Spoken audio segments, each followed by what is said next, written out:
So let's start with the new topic, optical activity.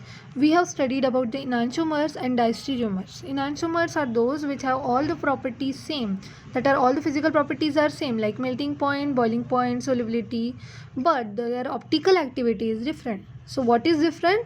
The way they rotate the plane polarized light is different. We know that ordinary light consists of electromagnetic wave, and it will rotate the plane polarized light in the polarimeter. This light is known as plane polarized light. So what is the polarimeter? Polarimeter एक ऐसा instrument है जो plane polarise light को अगर sample tube से हम पास करें कोई भी एक ऑर्गेनिक कंपाउंड का, तो लाइट का जो एग्जिट है सैम्पल के एनालाइजर पे, एनालाइजर एक स्लिट लगी होंगी उसमें, वहाँ पे जो एग्जिट दिखेगा लाइट का, तो वो रोटेट करेगा लाइट को कोई भी एक डायरेक्शन में, या फिर एक तो क्लॉकवाइज या तो फिर anti clockwise. There are two possible results. पहला कौन सा है देखो, इफ़ अगर अकायरल मॉलिक्यूल रोटेट कर रहा है, एग्जिट हो रहा है इस एनालाइजर में से, तो प्लेन पोलराइज लाइट जो है सेम पोजीशन पे रहेगा. जैसा सैंपल के पहले था वैसे ही सैंपल एंटर करने के बाद भी रहेगा. ऐसा मॉलिक्यूल हमारा हो जाएगा ऑप्टिकली इनएक्टिव. ये चीज़ हमने देखी थी कि अकायरल मॉलिक्यूल्स ऑप्टिकली इनएक्टिव होते हैं. पोलरीमीटर का डायग्राम देखो कैसा देखा है. सबसे पहले हम क्या यूज़ कर रहे हैं यहाँ पे, सोर्स ऑफ लाइट के लिए सोडियम लैम्प, एक मोनोक्रोमेटर स्लीट रखी है हमने, उसके बाद सैंपल हमने पास किया है, उसके बाद फिल्टर रखा है हमने, निकोल प्रिज्म एक फ़िल्टर है, पोलराइजिंग फ़िल्टर. तो यहाँ से लाइट पास होगा, इधर सैंपल है और इधर एनालाइजर है, और जो प्लेन पोलराइज लाइट हमारा मिलेगा, इफ़ अगर उसका डायरेक्शन चेंज ना हो, जैसा पहले था अगर वैसा ही हो, तो उसको बोला जाएगा ऑप्टिकली इनएक्टिव मॉलिक्यूल. यहाँ पे आपको दिख रहा है दोनों में, ये जो दो सर्कल दिख रहे हैं आपको, दोनों में क्या है, डायरेक्शन सेम है लाइट का, that is they are achiral molecule. Chiral के लिए कंडीशन क्या होती है? कायरल मॉलिक्यूल के लिए कंडीशन ये होती है कि वो प्लेन पोलराइज लाइट को रोटेट करेंगे by the degree alpha. Alpha is the angle of rotation, और इस अल्फ़ा को बोला जाएगा observed rotation of the molecule. ऐसे मॉलिक्यूल हमारे रहेंगे optically active. So the rotation of plane polarise light दो डायरेक्शन में हो सकता है, एक तो क्लॉकवाइज और एक हो सकता है एंटी क्लॉकवाइज, जिसी को बोला है काउंटर क्लॉकवाइज डायरेक्शन.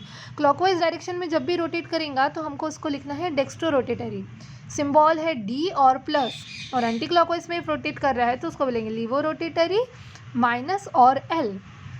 एक चीज़ ध्यान में रखेंगे, जैसे आर एन एस में रिलेशन था, आर एन एस क्या हो रहे थे, एक आर आ रहा था, एक उसकी मिरर इमेज एस आ रही थी, वैसा प्लस एंड माइनस में कोई रिलेशन नहीं है. एग्जाम्पल क्या देखे है, enantiomer of lactic acid is dextro rotatory, whereas S enantiomer of glyceraldehyde is levo rotatory. मतलब दोनों का सेम रिलेशन आ रहा है.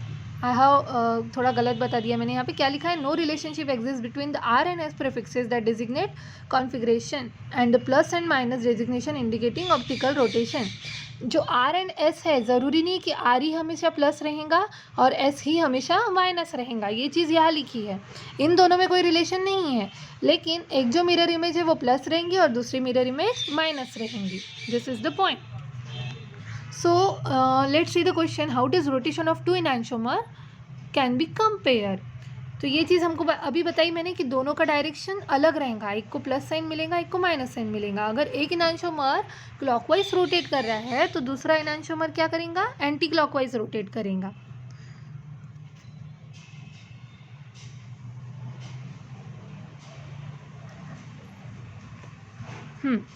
The next term is specific rotation. Specific rotation क्या होता है, देखो क्या लिखा है, the observed rotation depend upon the number of chiral molecule that interact with the plane polarise light. Observed rotation अभी क्या बताया था मैंने, the angle of rotation for plane polarise light when the molecule is chiral. तो observe rotation किस पे depend करेगा कि कितने कायरल मॉलिक्यूल प्रेजेंट है, और ये रोटेशन किस पे डिपेंड कर रहा है, concentration of sample and the length of the sample tube. तो स्पेसिफिक रोटेशन इफ अल्फ़ा हम कंसिडर करते हैं तो इसका फॉर्मूला हो जाएगा alpha upon L by C. Alpha क्या है, observed rotation, L is the length of sample tube and C is the concentration. अब एक टर्म होती है इनैंशियोमेरिक एक्सेस. इनैंशियोमेरिक एक्सेस का मीनिंग ये होता है, if there are two enantiomers, तो एक इनैंशियोमर दूसरे से कितने % ज़्यादा है, this is known as enantiomeric excess. Calculate कैसे करेंगे, एग्जाम्पल देखो, If a mixture contains 75% of one enantiomer and 25% of the other, the enantiomeric excess is 75% minus 25% equals to 50%. क्या बोला है? एक enantiomer 75% में एक्सेस था 25% वाला दूसरे enantiomer से, तो enantiomeric एक्सेस कितना होना चाहिए? तो हमको क्या करना है? दोनों टर्म्स को माइनस करना है. हम ऐसा बोल सकते हैं, इफ़ सपोज किसी को 80% मिले हैं एग्ज़ाम में और किसी को 40% मिले हैं एग्ज़ाम में, तो जिसको 80% मिले हैं उससे 40% वालों को कितने परसेंट कम है? तो 80 minus 40 equals to 40. We can compare with this example. So there is, for the first example, there is a 50% excess of one enantiomer over the racemic mixture. Second example क्या देखिए, 80% ए सैम्पल है और 20% B sample है. इनांशोमेरिक access ए का कितना हो जाएगा? 80 minus 20, यानी 60% से ए बी से ज़्यादा है. देयरफॉर इनांशोमेरिक एक्सेस हो जाएगा 60%. थर्ड एग्जाम्पल हमको देखिए है, if the enantiomeric excess of 95%, how much of each enantiomer is present. Enantiomeric excess दोनों का कितना है? 95 है. तो सिंगल जो इनांशोमर है वो कितने परसेंट प्रेजेंट होगा? 95% इनांशोमरिक एक्सेस है, इसका मतलब कोई तो एक होगा जो 5% में प्रेजेंट होगा. कोई एक इनांशोमर जो है वो 5% में प्रेजेंट होगा, 5% में प्रेजेंट होगा. तो 5% इज डिवाइडेड बाय 2, क्योंकि 5% क्या था? रेसिमिक मिक्सचर था. और रेसिमिक मिक्सचर क्या होता है? अगर 50% ए है तो 50% ही बी रहेगा. मतलब हमको ए और बी दोनों के लिए मिल गया 2.5 एंड 2.5. इतना अमाउंट हमको पता है. तो इनांशोमेरिक एक्सेस हमारा ए का कंसिडर कर लो 95 था, तो क्या हो जाएगा? 97.5 हो जाएगा total amount of A, and B का टोटल अमाउंट हो जाएगा 2.5. या फिर आपके पास फॉर्मूला है, आप उससे भी कैलकुलेट कर सकते हो. Observe specific rotation upon specific rotation of pure sample into 100. इसी के ऊपर कुछ एग्जांपल्स आते हैं सॉल्व करने के लिए. न्यूमेरिकल्स इजी होते हैं, you can solve it. Explain कर देती हूँ. Determine the specific rotation of tube ethanol which when placed in polarimeter gave an observed rotation of 4.05 degree counterclockwise. counterclockwise लिखा है तो आपको कौन सा साइन देना है? माइनस साइन देना है रोटेशन को, and rotation is denoted by symbol alpha. The solution of 2-butanol was made by diluting 6 gram of 2-butanol in 40 ml. इससे आपका कॉन्सेंट्रेशन निकल जाएगा and place into a 200 dm polarimeter tube. Length कितनी बताई है? 200 dm डेसीमीटर क्यूब. सो सी concentration कैसे निकलेगा? Amount upon solvent का वॉल्यूम, 6 ग्राम अपॉन 40 ml. इसकी वैल्यू आ गई 0.15.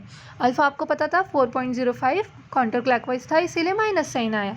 और लेंथ कितनी है? 2 decimetre. Therefore alpha equals to specific rotation के लिए अल्फ़ा को स्क्वायर ब्रैकेट में लिखा है, ठीक है, वो उसका सिंबल है.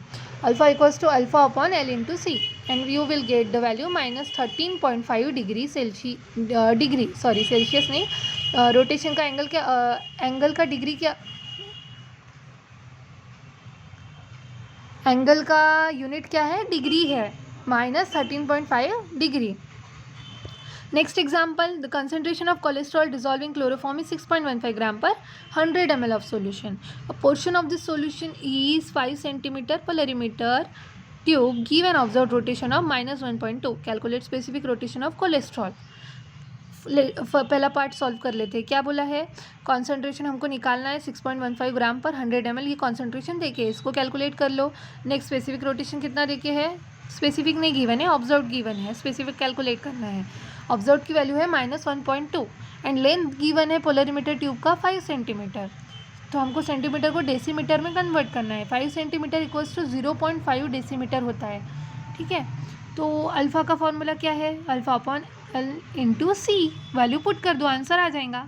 सेकंड पार्ट क्या है क्वेश्चन का? Predict the observe rotation if the same solution was place in 10 centimetre tube. अब क्या एल की वैल्यू सिर्फ हमने चेंज की है. If some solution is placed in 10 centimetre tube, L की वैल्यू हो जाएंगी 1 डेसीमीटर. सेंटीमीटर को कन्वर्ट करना है डेसीमीटर में. 10 centimetre equals to 1 decimetre. Values put करेंगे, आंसर आएगा -2.4 degree. Next question, the specific rotation of R glyceraldehyde is +8.7 and the observed specific rotation of R and S glyceraldehyde is 1.4. मतलब racemic mixture का total कितना देखे है, specific rotation plus 1.4 और individual are का था 8.7। हमको कैलकुलेट करना है percentage of R isomer. Enantiomeric excess के लिए फॉर्मूला क्या है, R mixture upon alpha mixture upon alpha pure, मतलब specific rotation of mixture racemic mixture upon racemic upon specific rotation of pure glyceraldehyde, that is R और S. यहाँ पे R given है तो आर की वैल्यू पुट करेंगे into 100 equals to 1.4 upon 8.7 into 100, इसकी value आ गई 16। देयरफॉर बचा कितना फिर 84% बचा है जो हमारा रेसिमिक मिक्सचर है। आर कितना ज़्यादा था, 16% ज़्यादा था एज़ कम्पेयर टू एस, लेकिन जो बचा हुआ 84% है वो क्या है, रेसिमिक मिक्सचर है। उसको डिवाइड करना पड़ेगा दोनों में, बिकॉज कोई भी आर और एस अगर रेसिमिक मिक्सचर हम ले रहे हैं तो वो दोनों में कितना कितना प्रेजेंट होगा, हाफ हाफ, दैट इज़ 50-50%। तो 84 का हाफ होता है 42, मतलब 42 इंडिविजुअली आर है और 42 इंडिविजुअली एस है परसेंटेज ऑफ दिस एनांशोमर। लेकिन आर का कितना एक्सेस था, 16%, तो वो हो जाएगा 42 + 16 58%। Next question, a sample of S-lactic acid was found to have an enantiomeric excess of 72%. How much R isomer is present in sample? S का enantiomeric excess 72 था, बचा कितना 28, 100 में से 28 बचा। 28 क्या होगा, रेसिमिक मिक्सचर होगा जिसको हमको हाफ करना पड़ेगा क्योंकि रेसिमिक मिक्सचर हाफ हाफ होता है। तो S की क्वांटिटी कितनी हो जाएंगी टोटल, 72 + 14 दैट इज़ 86%। तो इस तरह के प्रॉब्लम आते हैं आपको ऑब्जर्व्ड रोटेशन कैलकुलेट करने के लिए एंड स्पेसिफिक रोटेशन कैलकुलेट करने के लिए। This is the part of your optical activity. Next part we will continue in next lecture. Thank you.